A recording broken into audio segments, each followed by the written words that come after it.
The Draknari had not lost a battle in 400 years. This was not boasting. It was simply the record, verified across 100 conquered star systems, etched into the hull of every Draknari warship in the ancient script that translated, roughly, as, "We came." Nothing remained. They were apex predators in the truest sense. Not merely powerful, but structured around power, their entire civilization a monument to the idea that strength was the only language worth speaking. Their ships were larger than most moons. Their soldiers regenerated from wounds that would kill 3 of any other species. Their commanders had never once, in 400 years, needed to consider the concept of retreat. They arrived at the edge of human space on a Tuesday. The timing was not intentional. The Draknari did not know what a Tuesday was. Commander Jack Reeves was eating a sandwich when the proximity alert sounded. He was not embarrassed about this. You ate when you could, in his experience, because the universe had a consistent habit of arranging things so that you couldn't.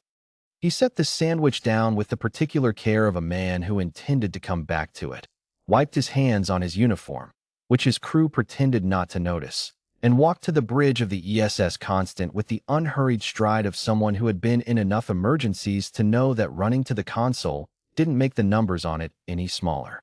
The numbers on the console were very large. 14 contacts, said Lieutenant Sarah Okafor from the sensor station, her voice the careful flat tone she used when the information was bad, and she didn't want the inflection to make it worse. Draknari configuration. The big ones. Jack looked at the screen. 14 Draknari dreadnoughts, each one roughly 4 kilometers long, each one carrying, according to the tactical database, enough firepower to reduce a small planet to gravel in under an hour.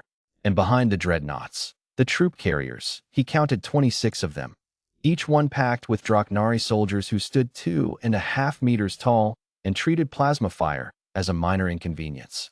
Against them, the ESS Constant, one midweight human frigate with a crew of 211, currently stationed at the Kepler-7 frontier because it was supposed to be quiet out here. Have they hailed us? Jack asked. No, Sarah said. They don't usually. This was accurate. The Draknari communication protocol for first contact was to begin firing and observe whether anything fired back. If it did, they fired harder. If nothing survived that, they moved on. It was an efficient system that had worked without variation for 4 centuries. Give me a channel, Jack said. Sarah looked at him. They won't. Open the channel, Sarah. She opened the channel. Jack leaned toward the comm and said, in perfectly calm standard, Draknari fleet, this is Commander Reeves of the Earth System's ship Constant. You are approaching sovereign human space. I am required by treaty to inform you that this constitutes an act of war, and to ask whether that is your intention. Silence for 4 seconds. Then a voice that sounded like tectonic plates grinding against each other. Small ship. You speak to us. I do, Jack said. You are not afraid. I didn't say that. Another pause. On the Draknari bridge, Sarah would later piece this together from the communication logs they recovered. This response caused genuine confusion. Every species the Draknari had ever contacted had responded to their arrival with either silence or panic. This human was doing neither. He was making a procedural inquiry. As if 14 dreadnoughts were a scheduling conflict he needed to sort out. We will destroy you, the Draknari commander said. It was not a threat. It was a statement of fact, delivered with the same emotional weight as a weather report. You might, Jack said, but I'd like to propose an alternative. The alternative took 40 minutes to explain, which was 40 minutes longer than the Draknari had ever spent not attacking something they intended to destroy. They stayed on the channel, and Jack later said he thought it was because they were curious in the way that apex predators are sometimes curious about prey that doesn't run, not out of respect, but out of a kind of professional puzzlement. Sarah ran the tactical calculations while Jack talked. This was the arrangement that had developed over 3 years of working together. Jack kept whoever needed to be kept occupied, while Sarah figured out the actual situation. She was the kind of officer who could build a full engagement model in her head while maintaining perfect attention to a conversation she was also actively participating in. Jack was the kind of officer who could talk to 14 dreadnoughts without his voice shaking. Together they were, as their crew had once decided during an impromptu survey, somewhere between very concerning and unfairly effective. What Sarah's tactical model showed was this. The constant could not win a direct engagement. This was not a close calculation. This was mathematics with no ambiguity. 14 Draknari dreadnoughts versus one human frigate was not a battle. It was a list of steps ending in one outcome. But Sarah had not been asked whether they could win a direct engagement. She had been running a different calculation entirely. What the humans did next, the Draknari commander would say later, in testimony that was broadcast across galactic channels and debated in academic institutions for decades, was not logical. What the humans did next was this. The constant did not retreat. It also did not attack. Instead, it began moving, not directly, not in a straight line, but in a pattern that the Draknari targeting systems initially classified as erratic before their tactical AI reclassified it as something it had no category for and flagged for review.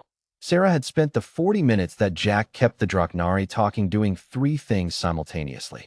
First, she had been transmitting on a compressed frequency to the 6 human listening posts within range, not a distress call, which would take too long, but a tactical data package, everything she had on the Draknari fleet positions, shield harmonics, engine signatures.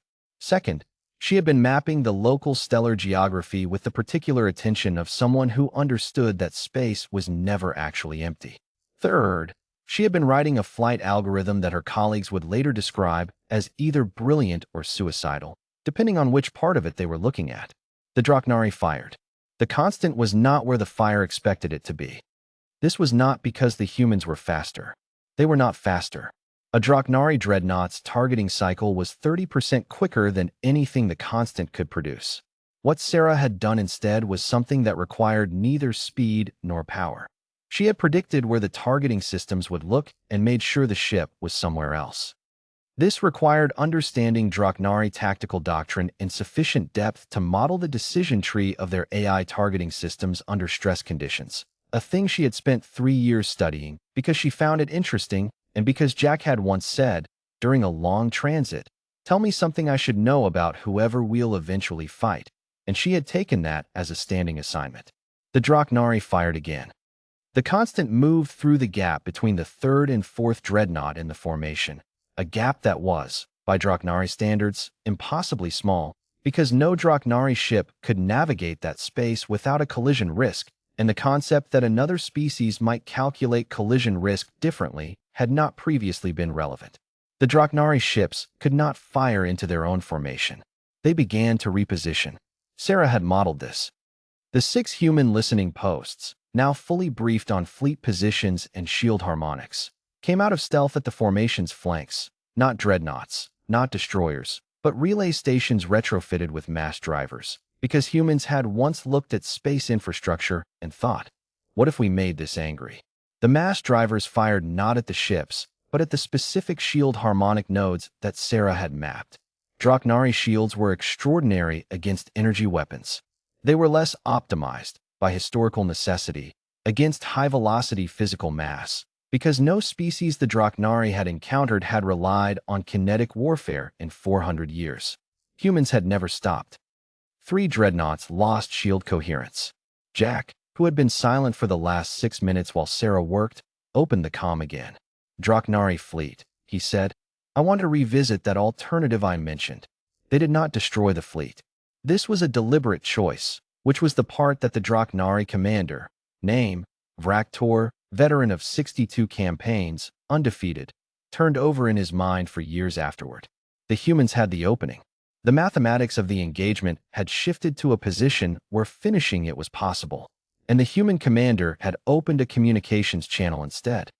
Why? Varkuun asked, much later, in what had become an unusual ongoing diplomatic correspondence. Why did you stop? Jack's response took a week to arrive across the distance.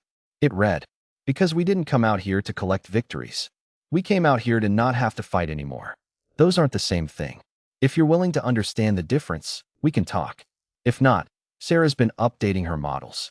Varkuun read it 3 times. Then he called his diplomatic staff, a department that had not been used in 400 years, and told them to begin drafting a response. Sarah was eating Jack's sandwich when he came back to the mess hall. He looked at it. He looked at her. She looked back with the expression of someone who had recently saved 211 lives and felt this constituted grounds for sandwich appropriation. You could have said something, he said. You were busy talking, she said. He sat down across from her. Good models, he said. Good talking, she said. Outside the viewport, the stars were quiet.